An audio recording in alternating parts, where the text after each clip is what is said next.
시청자 여러분 안녕하십니까? VOA 모닝뉴스를 시작합니다. 한국 정부가 민간단체의 대북 인도주의 지원 사업에 대한 남북협력기금 지원에 투명성을 강화하는 방향으로 관련 규정 개정을 추진합니다. 국민의 세금으로 만들어진 기금인 만큼 투명성을 강화하려는 조치라고 강조했습니다. 허무호 기자가 보도합니다. 한국통일부가 행정예고한 인도적 대북 지원 사업과 협력 사업 처리에 관한 규정 일부 개정 고시안입니다.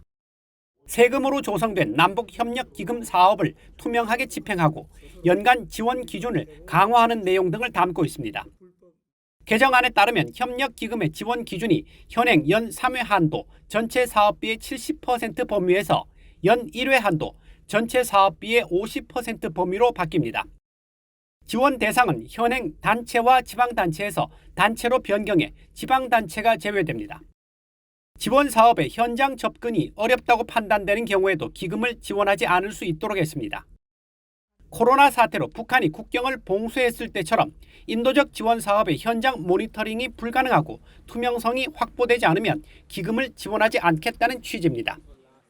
또 이미 기금을 지원했더라도 투명성을 확인할 수 없는 상황이 6개월 동안 지속되거나 사업단체가 투명성 확보 책임을 소홀히 했다고 판단되면 환수, 강제징수, 제재 부과금 부과 등 조처를 할 수 있도록 했습니다. 또 기금을 지원받은 단체가 대북 지원 물품 반출 신청을 할 때 다른 중앙행정기관이나 지방자치단체로부터 받은 지원금이 있다면 해당 사실을 밝혀야 한다는 조항도 신설됐습니다. 중복 지원을 방지하자는 취지입니다. 개정안은 이와 함께 남북관계 특수성을 고려해 남북협력기금이 투입된 대북 지원 사업의 내용을 사업 완료와 정산 때까지 비공개하도록 한 근거 규정을 삭제해 세부 집행 내역을 공개하도록 했습니다. 실제로 국제단체들의 대북 인도적 지원은 투명성이 매우 강조되고 있습니다. 인도적 지원이 북한 주민들에게 제대로 전달되지 않고 북한 당국에 의해 군수물자 등으로 전용되거나 불법 송금 등 비리 문제가 있었기 때문입니다. 현재 한국에서는 2019년 경기도의 대북 스마트팜 조성 등 인도적 지원 사업 명분으로 벌어진 김성태 전 쌍방울그룹 회장의 불법 대북 송금 등의 문제와 당시 도지사였던 제1야당의 이재명 대표가 방북 비용 대납 연루 의혹으로 수사를 받는 등 큰 부작용이 드러난 것도 이번 법 개정 추진과 무관치 않은 것으로 분석됩니다. 개정안에 대해 통일연구원 오경섭 연구위원은 민간단체의 대북 지원은 재원 마련을 단체 스스로 해야 하는 게 원칙이며 세금으로 조성된 기금을 투명하게 운영하기 위한 조치라고 분석했습니다. 민간단체의 어떤 인도적 지원도 그동안엔 정부에서 상당히 관리를 느슨하게 했으나 국민 세금이 투입되는 부분에 대해서는 정확하게 그 목적에 사용되고 있는지를 관리하겠다. 그리고 직접 북한에 또 이게 지원이 되는 건지 아니면 지원을 못 해가지고 야적돼 있는 건지 그런 케이스들도 많기 때문에 법과 원칙에 맞게 이제 그 여러 가지 시행령 개정안이 만들어진 거다 이렇게 봐야겠죠. 대북 지원 단체인 우리민족 돕기운동 홍상영 사무총장은 국민 세금을 투명하고 효율적으로 사용한다는 개정안의 취지에 동의한다고 밝히고 다만 남북교류협력법이나 남북관계발전법 등 현행법에 담긴 교류협력 증진 취지를 함께 살려나가길 바란다고 말했습니다. 북한이 중단을 하겠다고 했고 또 뭐 실제 그래서 남쪽과의 접촉에 전혀 응하지 않고 있는 거고 그리고 저희가 뭐 이렇게 저렇게 노력을 좀 해보려고 해도 현재 조건에서는 뭐 여러 가지 정부가 적극적으로 지원하는 그런 분위기도 아닌 것 같고 통일부는 이번 개정안이 윤석열 정부가 강조해온 법과 원칙에 따른 질서 있는 대북 교류 협력 사업 기조를 반영한 것이라고 밝히고 여론을 수렴한 뒤 개정 절차를 완료하고 연내에 시행할 계획입니다. VOA 뉴스 허무호입니다. 미국 국방부가 최근 공개한 대량 살상무기 WMD 대응 전략에 대해 북한이 도발이라며 비난 반발한 데 대해 일축하면서 한국, 일본과의 지속적인 협력을 강조했습니다. 미국 국방부 대변인은 5일 최근 공개된 미국의 2023 대량 살상무기 WMD 대응 전략에 대해 북한이 엄중한 군사, 정치적 도발이라고 주장하며 비난한 데 대한 VOA의 논평 요청에 우리 보고서는 그 자체로 충분히 자명하다고 밝혔습니다.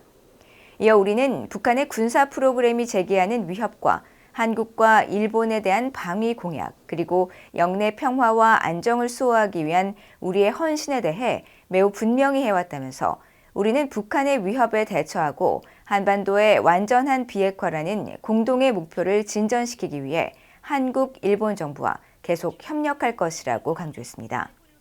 앞서 북한 국방성의 대변인은 지난 4일 조선중앙통신을 통해 미국의 2023 WMD 대응 전략은 또 하나의 엄중한 군사, 정치적 도발이라고 주장하면서 미국의 군사 전략의 가장 압도적이고 지속적인 대응 전략으로 대처해 나갈 것이라고 밝혔습니다.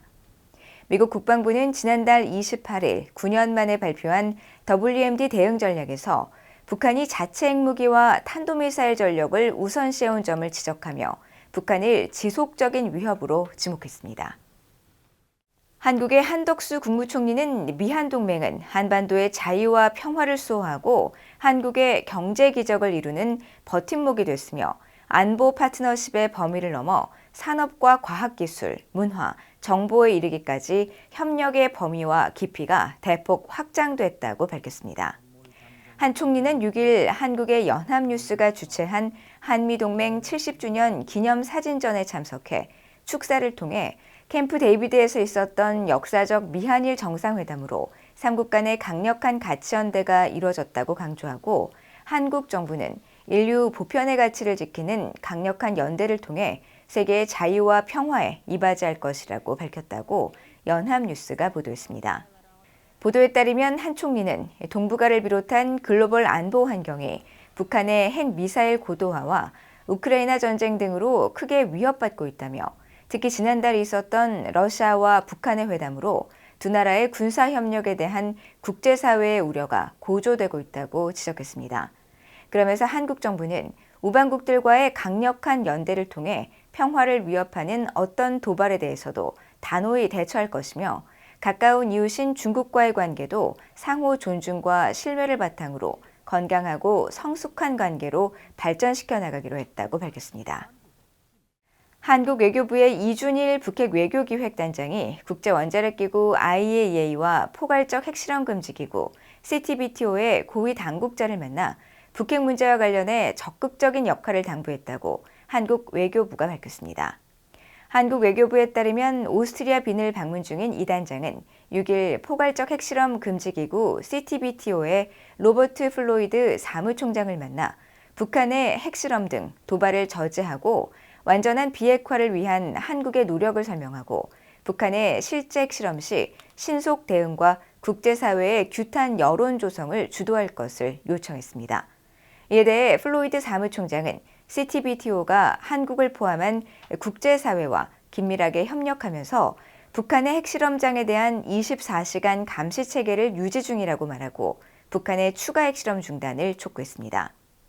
이 단장은 앞서 5일에는 국제원자력기구 IAEA의 마시모 아파로 사무차장과 만나 최근 북한이 선제 핵사용 교리를 포함한 핵무력 정책 헌법화 등 한국에 대한 핵 위협을 더욱 가중시키고 있다고 비판하고 국제사회의 단합된 대응을 위해 IAEA가 적극적 역할을 수행해 줄 것을 요청했습니다. 이에 아파로 사무차장은 IAEA가 북한 핵 활동을 면밀히 감시하고 검증을 위한 준비 태세를 유지하고 있다며 북한이 안보리 결의를 철저히 준수하고 안전조치협정 이행을 위해 IAEA에 협조할 것을 촉구했다고 한국 외교부가 밝혔습니다. 북한이 내년 미국 대선에 앞서 3차 미북 정상회담 의사를 밝히는 등의 다양한 전술적 미끼를 던지는 방식으로 미국 대선에 개입할 수 있다는 전망이 나왔습니다. 한국통일연구원의 정성윤 통일정책연구실장은 6일 파주에서 열린 한반도 주요 현안 워크숍에서 북한이 고도화된 핵능력 기술을 시연하면서 위기감을 높이고 특정 후보가 당선될 수 있도록 분위기를 조성하기 위해 미국 대선에서 북핵 문제가 부각되도록 노력할 것으로 전망했다고 한국경제와 연합뉴스 등 한국 언론이 보도했습니다. 보도에 따르면 또 통일연구원 홍민 선임연구위원은 북한이 이달 예고한 이른바 3차 정찰위성 발사 시점에 대해 중국 항저우 아시안게임 폐막 이후부터 중러 정상회담이 열리기 전인 오는 10일부터 26일 사이가 유력하다고 분석했습니다. 이어 현승수 통일연구원 국제전략실 연구위원은 북한과 러시아의 무기 거래와 관련해 러시아가 국제사회의 제재를 무시하면서 민감한 군사기술을 북한에 이전하지는 않을 가능성이 크다면서 그동안 러시아는 다른 나라의 군사기술이나 첨단 무기를 제공할 때 대단히 신중했기 때문에 핵잠수함 기술을 북한에 이전할 가능성은 크지 않다고 평가했습니다. 한국 공군이 운용하는 한국산 전투기 FA-50이 10만 시간 무사고 비행 기록을 달성했다고 한국 공군이 밝혔습니다. 한국 공군은 6일 제8 전투비행단 소속 FA-50이 전날 오후 임무를 마치고 원주기지 활주로에 무사히 착륙하면서 10만 시간 무사고 비행 기록이 세워졌다고 밝히고 지난 2013년 9월 16일 첫 비행 이후 약 10년에 걸친 기록이라고 설명했습니다. FA-50은 한국산 초음속 훈련기 T-50 플랫폼에 전술 능력을 더한 공격기로 2013년에 개발돼 현재 한국 공군은 약 60대를 운용하고 있습니다. FA-50 등 T-50 계열 전투기는 이미 여러 나라에 수출돼 필리핀과 인도네시아, 태국, 이라크가 운용 중이며 폴란드는 오는 2028년까지 총 48대를 인도받을 예정이고 말레이시아도 2026년부터 18대를 도입할 예정입니다. 이상으로 BOA 모닝뉴스를 모두 마칩니다. 시청해주신 여러분 고맙습니다.